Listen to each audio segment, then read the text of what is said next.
মাননীয় স্পিকার, আপনাকে অসংখ্য ধন্যবাদ। হাদিসে একটি বাক্য আছে, তুমি যদি কাউকে ভালোবাসো তাকে জানিয়ে দাও। স্পিকার, এই সংসদ সদস্যদের সামনে আমি আপনাকে অনেক ভালোবাসি, এটি জানিয়ে দিলাম। মাননীয় স্পিকার, অসংখ্য ধন্যবাদ। আমাদের শিক্ষামন্ত্রী আহসানুল হক মিলন সাহেব ময়মনসিংহে একটা প্রোগ্রামে গিয়েছিলেন। উনি অসংখ্য মানুষের সামনে ওনার আসনে আমাকে বসিয়ে আমাকে মাননীয় শিক্ষামন্ত্রী বলে সম্বোধন করে আমাকে সম্মানিত করেছিলেন। আপনার মাধ্যমে তাকেও আমি ধন্যবাদ জানাই।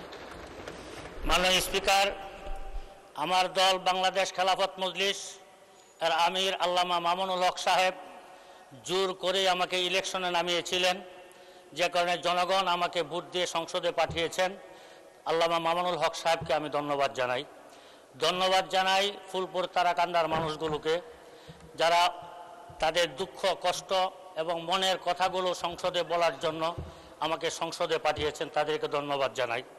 মাননীয় স্পিকার, এই বঙ্গর অর্থনীতিতে আমাদের অর্থমন্ত্রী হৃষ্টপুষ্ট এবং হ্যান্ডসাম একটা বাজেট ঘোষণা করেছেন।